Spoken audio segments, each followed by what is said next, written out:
Gotcha. You're okay. You are watching Father Fish. Now please enjoy your video.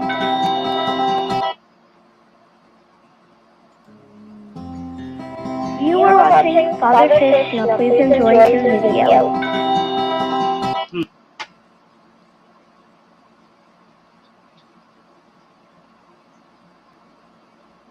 All right, one more time. You are watching Father Fish. Now please enjoy your video.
Hello.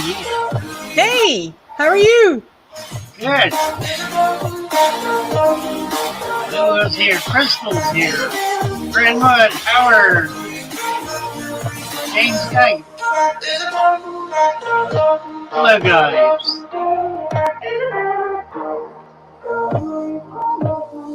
Brentwood. Yeah, I was thinking about this intro too. It gets into your head.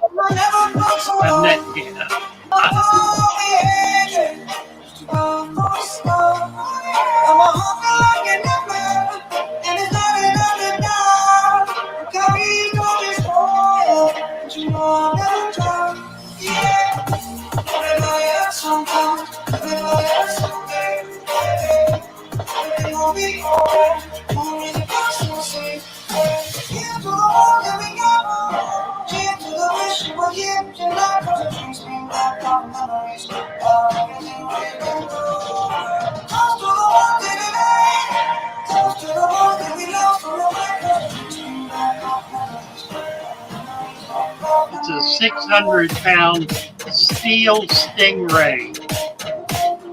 We were hanging it that day. Looks heavy. The artist who made it was there.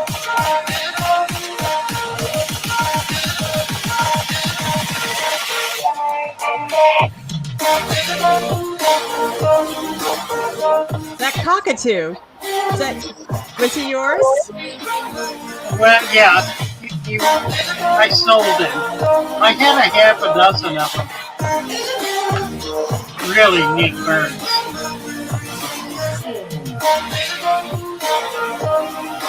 Hey, Cody. Here's a beardy. Oh, yes. And a lot of beardies. I'm particularly affectionate towards beardies. We never found that pipe.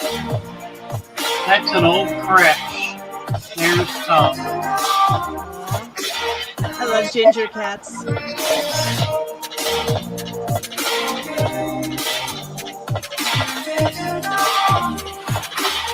Minosky. Howard Van Tassel. Von Tassel.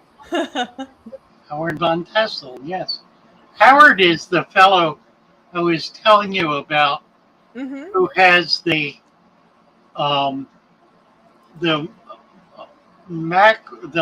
micro videos of microfauna. He has Oh. videos of microfauna. Oh.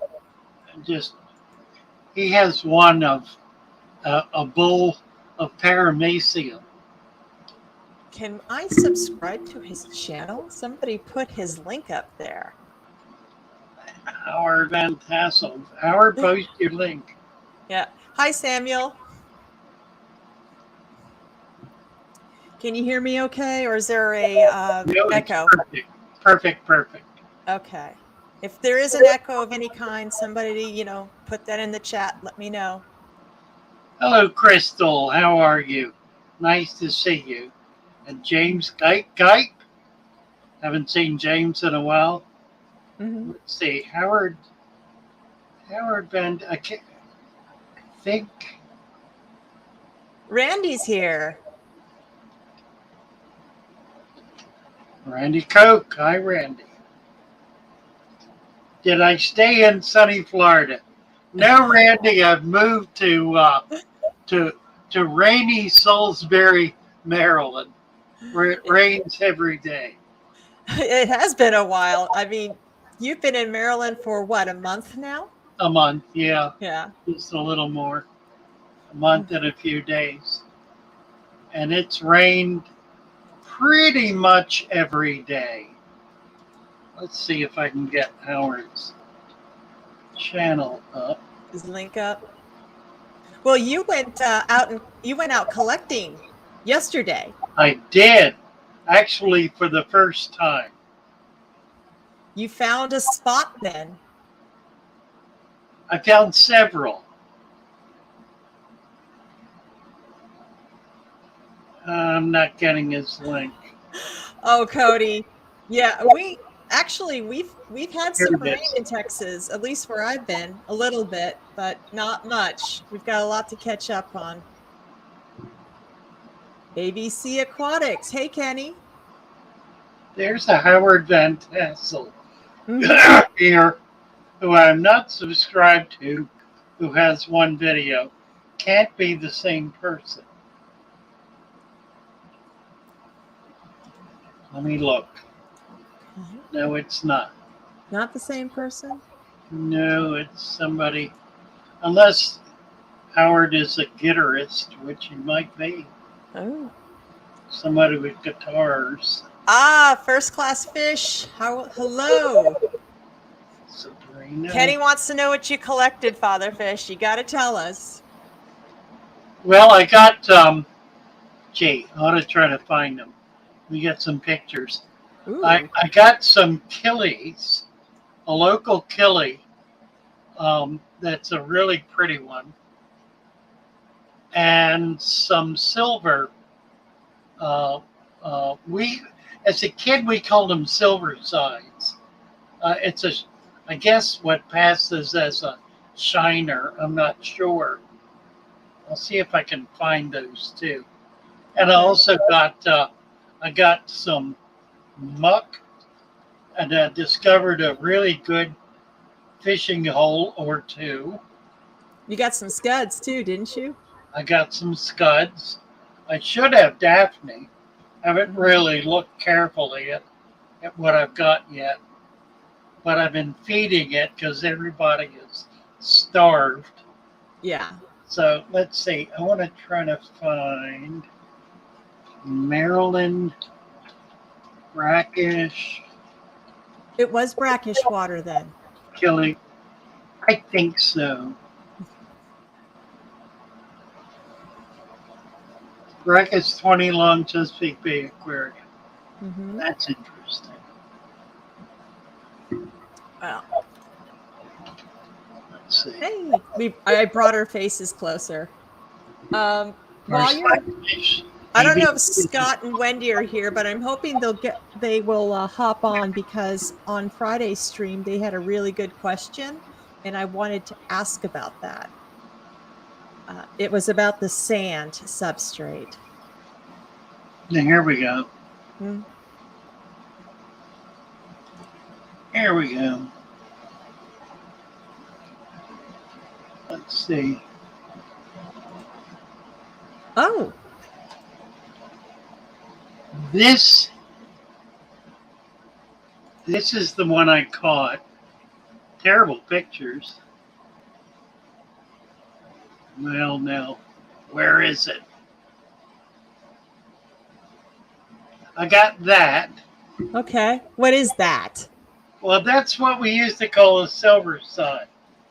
I think it's a shiner. I don't know. And I didn't get this one. Mm-hmm. I didn't get that. What is that? That is um that's a pupfish. Oh, I thought it looked like a dull parrot, released by the mouth. Yeah. Well, its lip is kind of gasping, I guess. This is what I got. Terrible picture. That is? Yeah, I don't need. These are all Maryland fish. There's a stickleback. I need to find that. That's a little goby. That's kind of cute looking. Yeah, it is.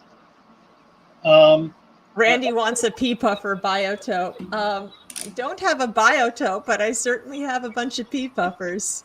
I got this. Kenny says you have a sheep's head minnow. That's what this is.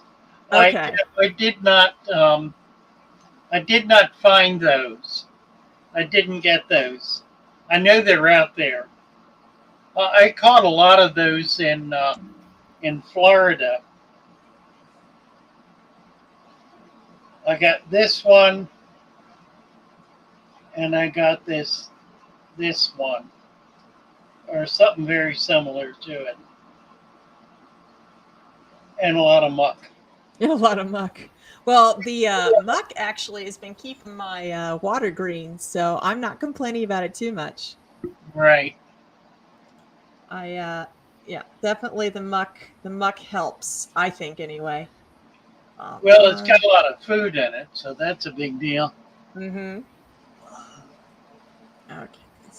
I've got folks on trying to post a Discord link so we can get people on the Discord if they like. I've been talking to a lot of folks and answering some questions, but what's I think I should clarify something. I'm not an expert in fish at all. Hold on, let me pop. I ask a lot of questions. Sometimes they're dumb.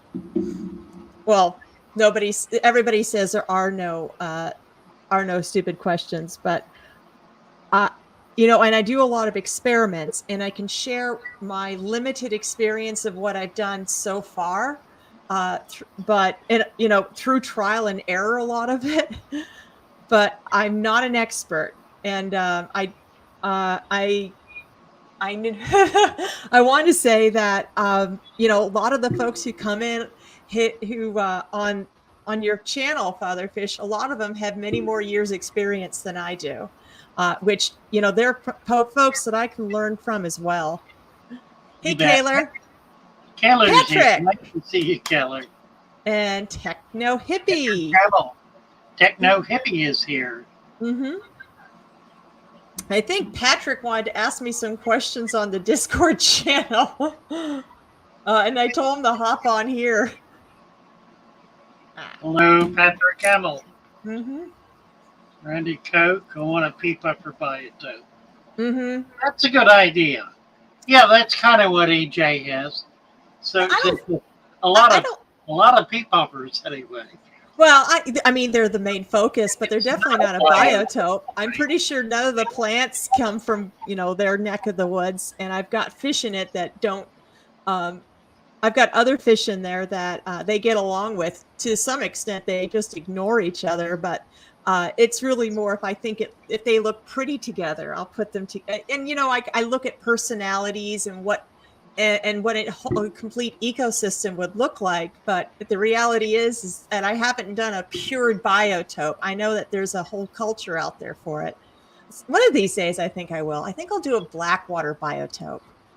Listen, something I need to mention. Mary went to Louisville, got deathly sick, and is in the hospital. They think she's having a gallbladder attack. Hopefully, it's going to be taken care of. It's been going on for a while. I know I had that problem years ago and finally got it resolved, had it removed, and it made a new man out of me. So be praying for Mary. She's with the doctors right now being evaluated. So hopefully they'll be able to do the right thing. She went to Louisville and has been sick the whole time. So really did not get to do as much as she had hoped to. Striped Killie, ABC says, yeah, so what do they call them? Banded killifish? No, it's not a banded killie. Well, everybody be praying for Mary. We want her back up here in good health. So, Amen. Mm-hmm. Banded killie and eastern silver minnows. Right. Patrick wants to know if it'd be silly to keep Daphnia in a quarantine tank. And I mean, it just sort of depends. Well, it depends. Yeah, exactly. Depends what you're doing with that quarantine tank. Mm-hmm. If you're going to put fish in, they're going to eat them up. Yeah. The idea is to create a culture. So you want a container that has Daphnia in it, and the kind of food and environment that they prefer in order to be able to grow them out. Now, as to what they eat, primary food is single cell green algae. So green water is the very best food for them. You can feed spirulina powder and yeast too, for that matter. Just mix them up and put a little in there. You don't want to put a lot in because it'll foul the water. Green algae will not foul the water because it's alive, but the spirulina and yeast are not. Well, I guess yeast is bacteria, so it's alive in a way. Spirulina's not. That's, in any case, they would both foul the water if you put too much in. But a little bit, just you learn to feed sparingly when you're maintaining those kind of cultures. And that's really the best way to do that. That way you've got a continuous source of food for your fish. And that's really what AJ's doing with all of her jars and tanks and pods and whatnot. I have backup cultures to backup cultures. So I did at one point I had this Daphnia tank, and I was getting kind of close to capacity, so I was a little concerned. So I just threw a betta fish in there for about 10 minutes, and he culled the crowd, if you will. And he did too. Oh yeah, he had a great 7 minutes. But if you are using a quarantine tank to also put sick fish in there, that's where, I mean, they'll have or not necessarily put sick. If you're putting Daphnia, if you have Daphnia in a quarantine tank and you get some fish, what are you going to do with the Daphnia if you've got some fish that you need to quarantine? Because one of two things is going to happen. You're going to have, more likely, you're going to have some fish that are really going to enjoy their first 24 hours. Right. Or you would have fish that you really shouldn't be feeding, because generally speaking, you shouldn't, if they're a sick fish, you shouldn't be offering them food. You need to be watching their symptoms. So that's where the conflict comes into play, because it's, as a general rule, you don't want to feed sick fish. You want to be able to put them in a clean environment and observe them and treat them accordingly. Yeah, and if you're putting them in a quarantine tank, then you're sacred. I mean, you can do that. Yeah. you're sacrificing the population. So But if you do that, then make sure you've got another container with Daphnia and no Mhm. fish in it, so that you don't lose the culture. Yeah. I But mean, it's a great first food for new fish. oh, they'll love it. They will appreciate their new home with you immediately. Buck Johnson Uh-huh. and North Pond. Welcome, guys. Hey, Nice Ontario. What part of Ontario, North Pond?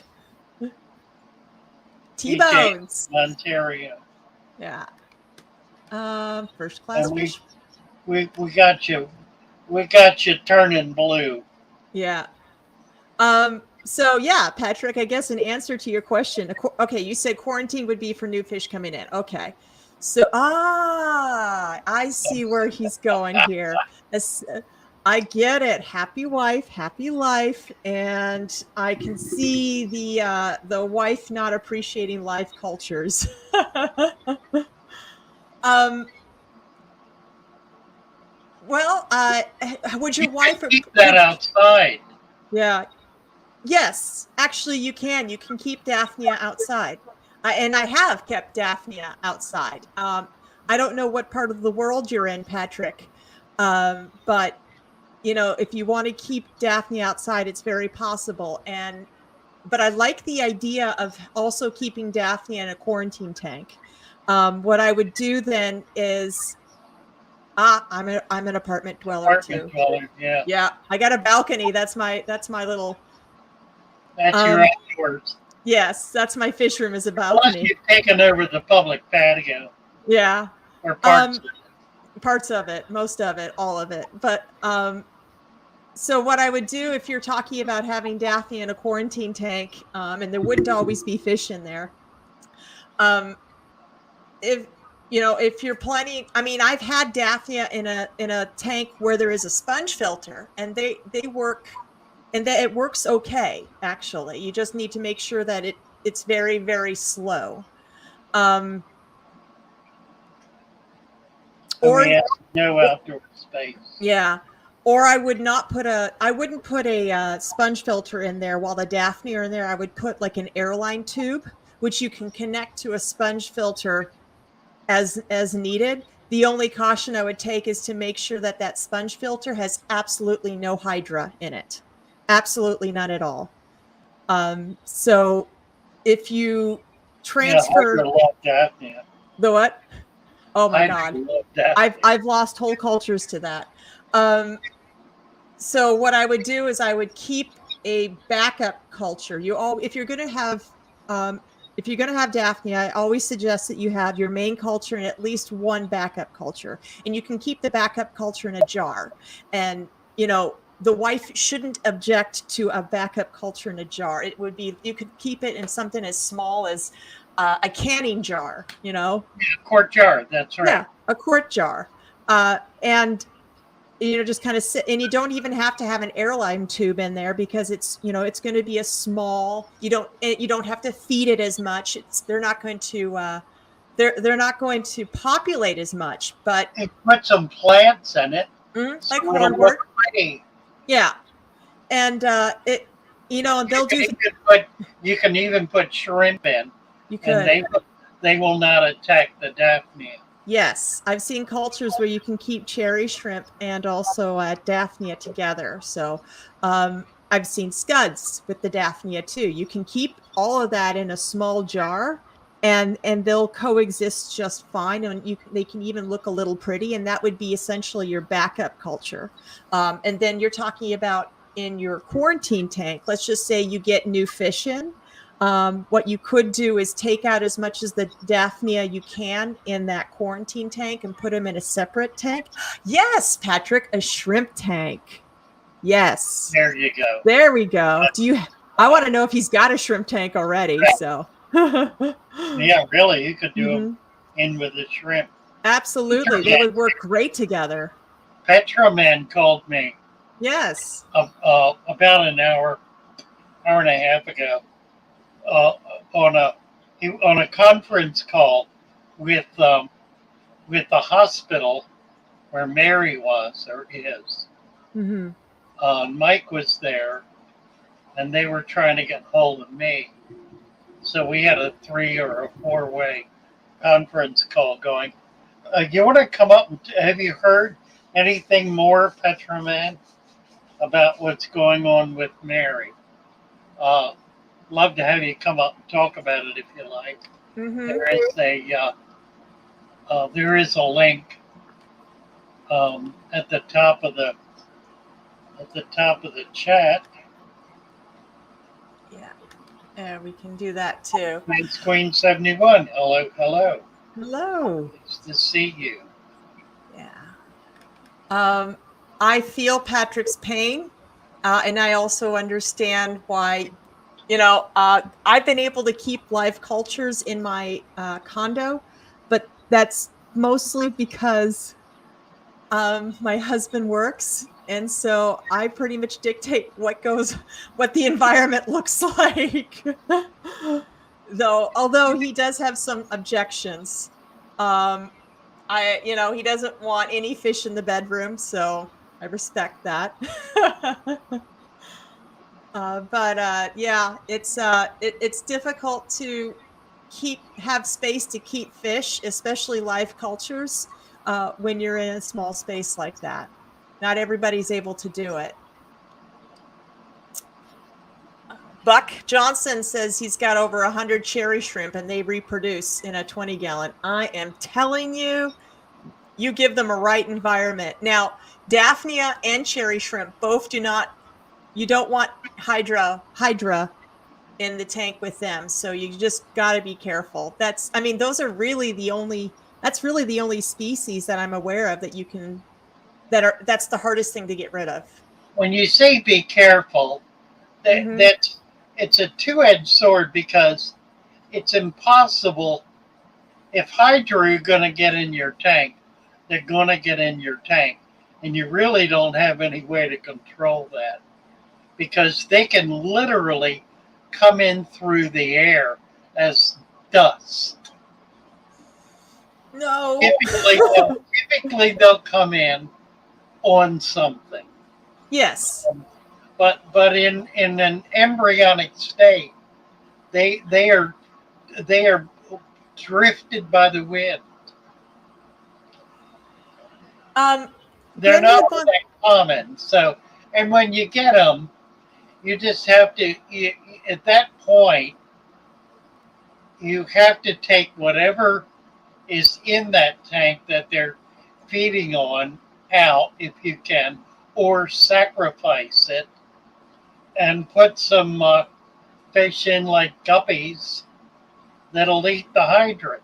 Guppies will eat them. Grenwood wants to share what happened to her open green water jar outside.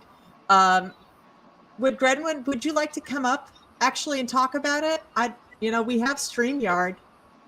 That's the thing is that we have so many success stories about the father fish method and trying to do different things and trying to go organic. But a lot of times, sometimes we come to that place or we learn often through our mistakes as well. I was actually telling Father Fish about one of my 3-gallon bowls. I had to dump it, and it just because I couldn't get it to balance. Oh, Renwood says no. But I had a short version for me was I had a 3-gallon bowl that I tried to almost Wallstead it, and I couldn't get it to balance. And I learned through that there was a couple reasons for it. And one is I probably put driftwood in, or like a wood that leaked tannins. And it's very difficult for something like that to balance in a small environment. See, he's saying a bird got into his. I guess the bird died. Oh my gosh! And then he wound up with green water. Well, I think he already had green water. Well, it wasn't green. It wasn't. He may not have noticed it. Yeah. what happened was you got a sudden, very high injection of nutrition that died. The bird died. The whatever part of it rotted in there, fouled. The bacteria feeding on it converted it and died. Mm-hmm. And then the green water began feeding on all of that. Right. So it wasn't something that happened. The green water did not grow on the bird. It grew on what was left in there after the bird, whatever part of it deteriorated, decomposing in there. Yeah. I'm curious. I'm curious. Grenwood said that you say he, I thought it was she. I don't know, but there was a change in, there's a change in the culture. So what kind of change did you observe? And, it became pea soup green in a matter of days. Yeah, that's good. There's nothing wrong with that. That meant at that point you had an extremely healthy environment. Yeah. And it freaked you out and you dumped it. That's fairly typical. I'm like, no, that's the best. There was nothing rotten or foul at all about that. It was a thriving, living. It would be like if it were full of plants, because it was. It was full of plant material. That green is single cell algae. Fertilizer. Well, no, because it would be dead if it were fertilizer. This was alive. It was feeding on the fertilizer. It was the plants that grow in the garden. But it stunk, apparently, to high heaven. Life thriving in the container. Now, if you leave it, eventually the green water will go away because it'll use up all the nutrition. And then at that point, it becomes a pretty nicely balanced little container of water. So if it happens again, leave it. Just let it sit there and let it continue to cycle. It was probably pretty gross. I'm sure it was. Yeah. Yeah, the whole bird was floating in it. Yeah, no doubt. Yeah, I had that happen more than once, and that's nasty when that happens. It wasn't last week, but the week before, if you recall, and I had terrible connection when I came on. It was Monroe Aquatics. She came on, co-hosted with you, and I, basically was showing. Well, you couldn't hear me very well, but you could see the container that I had full of dark green water, and it was out of the grossest mud puddle I'd ever seen, and there were dead things all surrounding it. There was fish bones and mussels, and it was nasty. But that green water, man, I still have some, by the way. It is amazing. I have to filter it very carefully. I filter it twice, but my Daphnia population is exploding, just exploding from that. So not a total loss, Grenwood, not a total loss, but next time just take the bird out and add some fresh water to it.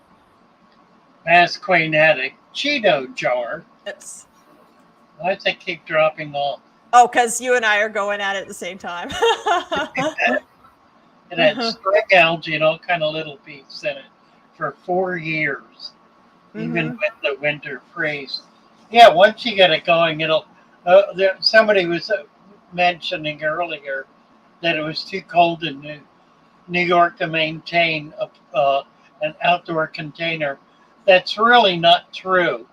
The population will drop back, but it won't die off. It won't be killed. So once the water starts warming up again, those animals come right back and spawn, and Yeah. it'll fill right up again. Some animals thrive in different temperatures, but they never die. They just, I mean, my cultures, I had to move a lot of my cultures inside from my patio. That's a whole other question, Patrick. Don't even get me started. But some of those cultures I had to move inside because it just got too hot. I've got a mosquito population out there. I've got a scud population out there. I've got a brine shrimp culture now growing out there. It was kind of by accident, kind of on purpose. I just threw I threw the extra brine shrimp water in a container out there on the patio, and just figured if something will happen, something will happen. If it doesn't, it doesn't. But I can't keep my Daphnia population out there easily, mostly because the containers I have it heats up the water. It's too hot for it. Oh, here's the rest of the story. Oh. She couldn't get the bird out. Oh. Oh. Right. Oh. Yeah, dump that thing. Oh, that would be nasty. Right? I'm just, yeah, it ain't worth it at this point. It is not worth it. Oh, Carter, good evening. What's Samuel. interesting, though, is how fast something will deteriorate, even in a small container. Mm-hmm. I mean, that would not have gone on more than a week. Probably 4 or 5 days. Not even. I think it was 2 days. Yeah, well, in 2 more days, it would have been consumed completely. Yeah. It's amazing how quickly things deteriorate in nature. Yeah, especially when there's a hot sun involved. Yeah, about 3 days max. Yeah. Yep. Oh, well, that story makes, I can smell when you're talking about it. I can smell the foul. Really? Ah. Buck says life feeds on life. I agree. I really Yes, do. It does. It absolutely does. Yeah, but I think I would prefer to feed my green water cultures outside with plant fertilizer than with birds. That's just me, though. Yeah. Yeah. Foul. Yeah, I've got. Indeed. Yeah, I've got. I've been making more green water jars through filtering current green water sample of about 2 ounces, and I'm putting them in gallon jugs with a slight frost, and I'm putting plant fertilizer in there, and I'm putting a little bit more than you recommended initially, but about the same. And actually, I've also putting a finer material than what I had originally on there. It was looser.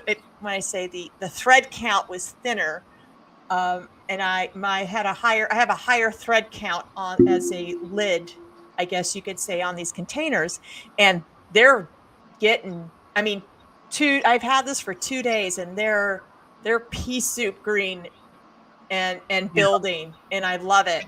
I absolutely love it. I want to make as many green water containers as I can, and my goal is to get to that pea soup green outside of my regular pea soup. I have 2 10-gallons, technically another 10-gallon of collection that I feed. I'm constantly feeding, but then I'm trying to create these jars just to. Well, they're gallon jugs, and I stack them around on my balcony. I think you've seen it. I've shown people that at times. Yeah. So. Green water is the key Mm-hmm. to raising Nemo fish, the little saltwater fish. Mm-hmm. Not that they eat it, but the food they need eats it. It's what's used to feed the copepods.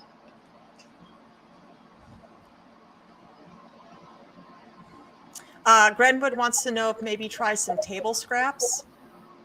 Anything will do. Yeah. What EJ was just saying is the cleanest and simplest is a tiny amount of fertilizer, Plant fertilizer. Plant fertilizer, yeah. Yeah. That works brilliantly. I think I have. But also uh, a little nutrient as well, which a leaf, a couple of leaves, um, some vegetable matter. You can do meat, but it that creates other issues. Foul. It doesn't feed the green water right away. It creates other kinds of things. Mm-hmm. I've seen a guppy live for 4 years. I have one that's fat with a bent tail, but just keeps going. You know, I've seen fish live for 10 and 15 years that you would think only live a year or two or three. Um, fish fish are able to achieve a kind of stability based on very, very, very low metabolism that allows them to live virtually indefinitely. They can live that way in almost a state of suspended animation until something happens that threatens that and challenges that and causes them to die. And that something is usually a parasite or bad water quality. Parasites, water quality, disease, starvation, almost never. It's very, very difficult to starve a fish because they will learn to eat anything. Single celled algae. I mean, literally anything. It's hard to do that. People who are worried about their fish being hungry need to get over themselves. They're probably overeating themselves, and they're trying to feed their fish as a way of overcoming the guilt they're feeling about overeating. There's a couple of my tanks that I need to literally stop feeding because I do have hydra in those tanks, but I have fish that will eat the hydra. But if I keep feeding them stuff that they prefer to eat over the hydra, it's annoying. Yeah, that's another thing that's really interesting about fish. Mm-hmm. Fish will not eat whatever comes in the tank. If they don't know what it is, if they have not already experienced it, their initial reaction is going to be to dart away from it because they don't know what it is. If they're hungry enough to be trying new things, and they got to be pretty hungry, there has to be a complete lack of whatever it is they have been eating. If that's totally gone, then they'll begin experimenting with something that's very close to what they were eating before. And if there's enough of that, that's all they will eat. Typically in the wild, fish only eat one thing. If there's enough of it, if it's available enough, that's all they will eat. So when you put new food in your tank, it's not that they don't like it. It's more that they don't know what it is. They don't know that it's food.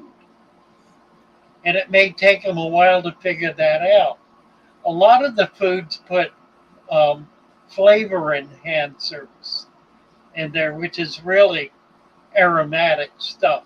So the fish smells something that smells like shrimp or smells like fish, smells like something that they're used to eating, and that'll attract them to it.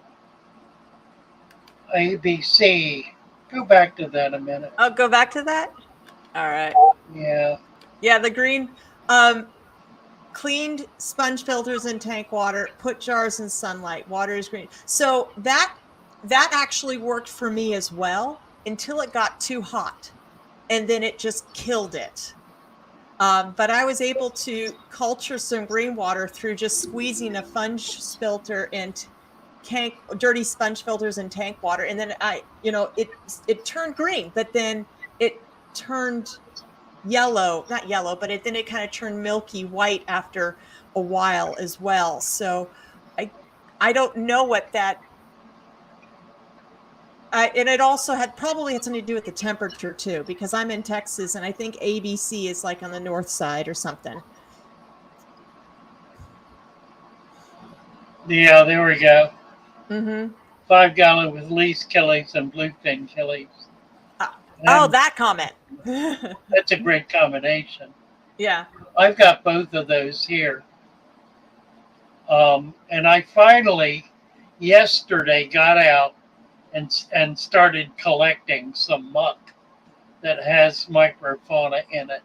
And I've started dosing my tanks with that. I haven't even gotten around to trying to set up cultures yet. I'm just feeding what I'm collecting at this point. So I got to get ahead of that.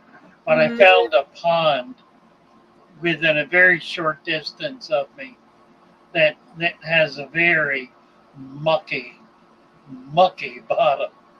In fact, I dipped with my big net. I dipped in there, and at one time, and I got half a dozen dragonfly larvae, all of them about an inch long, big ones. So if I had big fish, that'd be wonderful. Yeah, if you had big fish. I should use them as bait and try to get some fish with them. It'd be good fish bait. Anyway, so I've got a good source, and I noticed some scuds in there, and I'm sure they're Daphnia in it as well. Yeah. So I finally have a good source. Awesome. Jasper Bone. Yeah, that's a question I feel that we should ask or address, Father Fish, because I can't tell you how confused I was when I first started getting into fish keeping. I watched a lot of videos, usually by a lot of the mainstream YouTubers, and it involved spending a huge amount of money. And I don't know, I just kept looking. Well, that's really what this channel is all about. This is not the only way to keep fish. There are as many different ways as there are fish keepers, and everybody has their own system. Yes. This is a system that I developed as a shop owner to help people ensure that the first tank they set up was going to be perfect. That it was not going to kill fish. It was going to grow plants. It was going to be relatively maintenance free. And it took about 10 years to develop that from its earliest inception. That goes back before Wallstead. I mean, I was doing dirted tanks 10 years before Wallstead's book. And then when she did that, it really reinforced for me what I had been doing. I then understood that that was the right way to go. But there were some problems with it. There were two main problems. One of them was that it didn't hold up more than about a year. It became exhausted, biologically exhausted after about a year. And number two, it was really difficult to keep the dirt out of the water column. So I worked on that a couple of years to come up with a solution for that. And it was really Green, what was he called? The guy who had this, well, it was Amano, actually. Amano, yes. Amano developed the supplement. And what he did was he came up with about 10 different elements that he put in the bare tank as a dust, a powder on the bottom. And then he capped that with his amano soil. Well, what I realized is that he was simply enriching the soil with elements. Elements like lime, calcium, iron oxide. I've used about 10 different things: blood meal, bone meal, osmocote, um,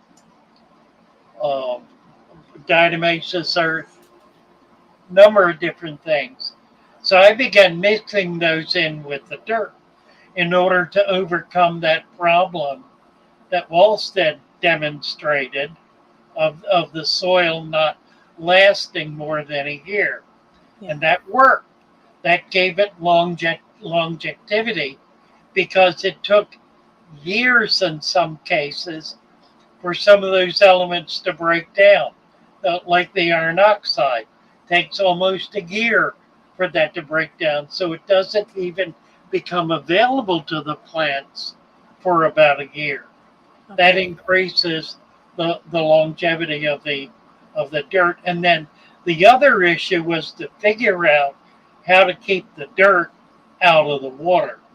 And that grew out of some work that was done by GARF, the Geothermal Research Foundation in Idaho, that was growing coral over 6 inches of what they called miracle mud, which was a saltwater muck that was capped with sand. And the sand cap is what prevented that muck from just swirling around in the water. Mm-hmm. So we combined from a number of different sources to be able to put this system together in a way that makes it work, in a way that is what Garf used to say, that their system was bulletproof, that once you set it up, you could not fail. And that's really what this is. It's a bulletproof system. It's a guaranteed, if you do it right, it's 100% successful 100% of the time. It never fails. Now, you can mess it up. You can put too little sand in, too much dirt in. You can stir it up. You can do things to make it fail. But you have to work at it. You have to not follow directions, and you have to deliberately destroy what you've created to make it fail. So it's foolproof. Brian K. Lime isn't an element. No, it isn't. Oh, yeah, right. It's. I think that we got that taken care of already. Okay.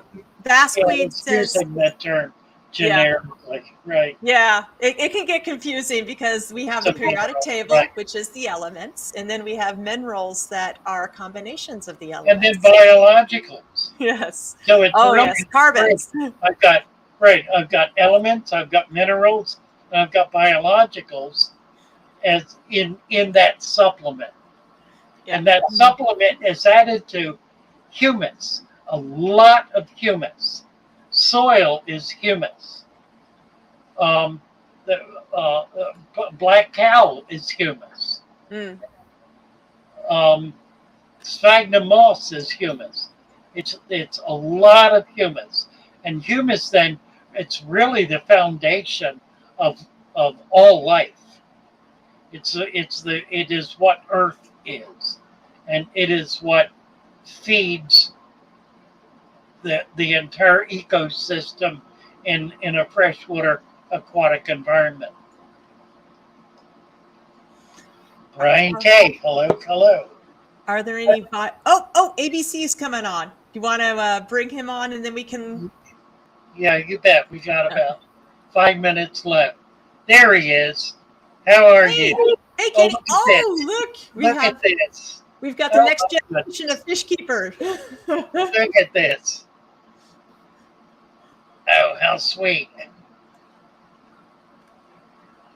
Kenny, we You're can't. muted. Kenny, you're muted. Kenny, you're going to have to turn your sound on. Oh. Well, hopefully he'll come back on. Yeah.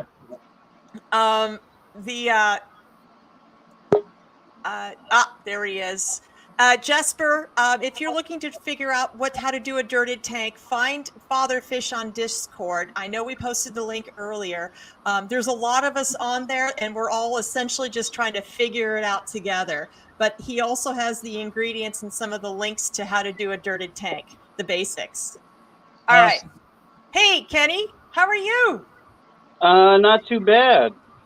But here, I wanted to show you guys this. This is the 5 gallon. This is the Formosa and the blue killies? Yeah, the leaf killifish you can see right there.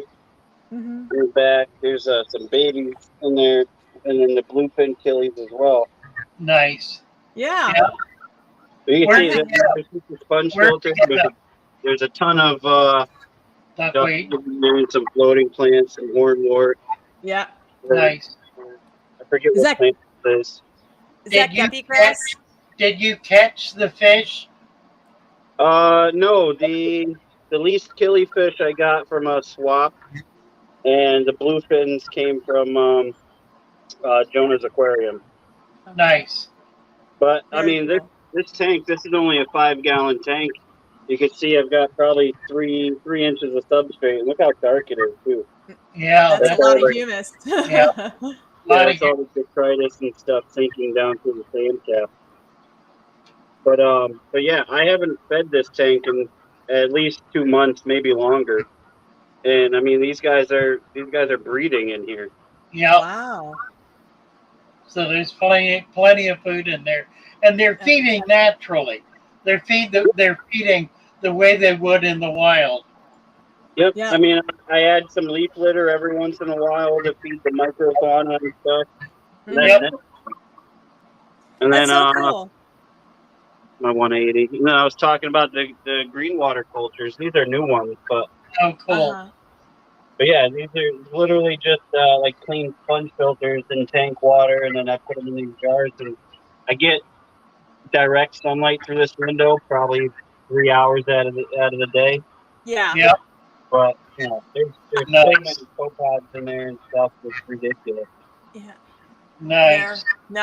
You know, I think that was part of my my mistake where I learned was I was putting green water fully exposed to the sun, and you know, in Texas it gets hotter. I think that was my mistake, is too much sun, and it just killed living algae. But oh, look at that tank, Kenny. Oh my goodness. Yeah, I gotta add some water to it, but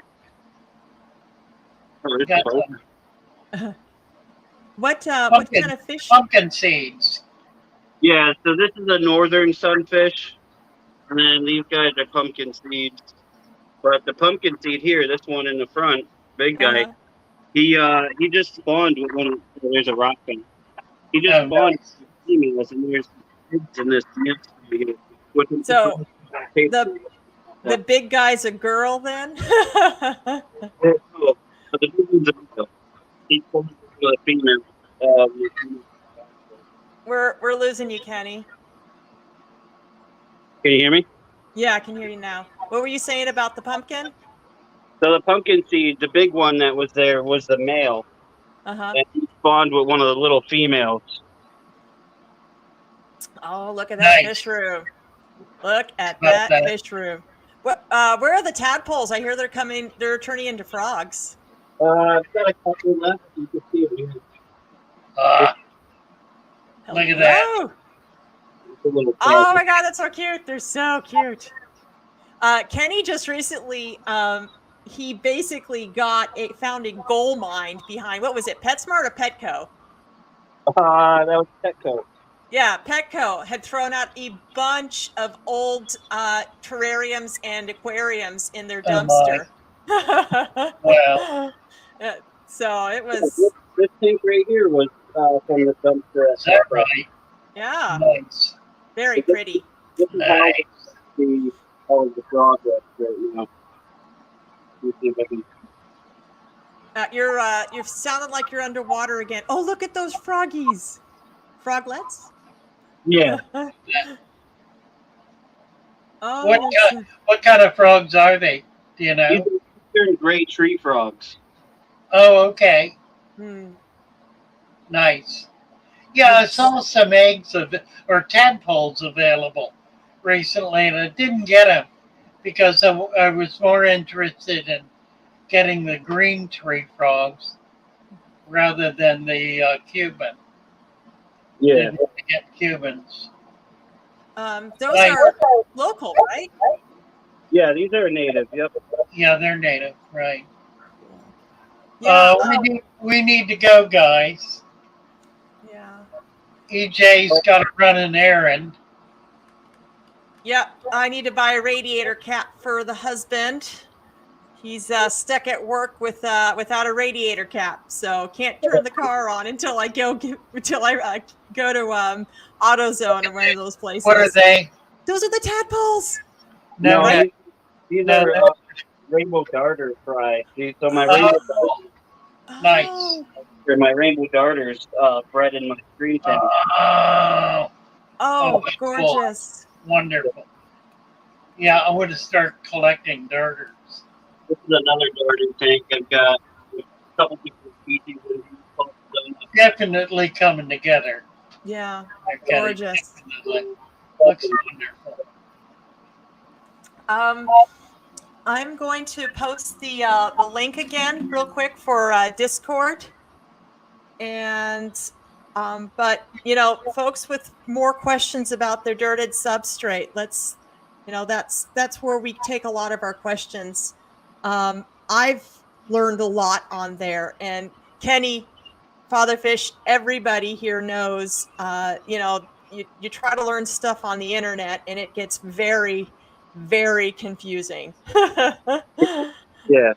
And a lot of these folks out here, they want to try they want to go for the natural system, the deep substrate. You've put 10 years, Fatherfish, into perfecting and experimenting and working on this method, this deep substrate method. Right. And and there's a group of people on here that are literally taking your foundation and then just sort of experimenting, expanding into other aspects of the ecosystem, and then creating and caring for this beautiful world we're able to put in a glass box and put in our homes. There's a lot of questions that we weren't able to get to tonight. Yeah, I'm so I'm sorry. just looking at some stuff. Yeah. We need to go. Yeah. I'm sorry. I have to Thank go you, rest. All right. Yeah. Kenny, come back on Friday. I want to see come back up on Friday night, or whenever we have another live stream. But come back on, when I want to give you at least 15 minutes for that fish room tour. For sure. Mm-hmm. Speaking of which, we're looking at adding another day to our live stream weekly programming. We thought about Thursday night, but we don't want to go up against KG. We thought about Saturday night. That might work out, but we don't know how many people are really online Saturday night. So if you have some suggestions, we'd be we'll have you just come on over to Discord and we can talk about it, or send me an email, whatever, or a note right here. You can attach a note here. Yes, Anyway, leave a comment below. EJ's got to run in there, and then we're at 7:00. Be sure to be in prayer for Mary. Yes. And we will see you all next Friday, and maybe before. Keep an eye out. We'll try to get something out during the week. Take care for now. Bye, all. Bye, everybody.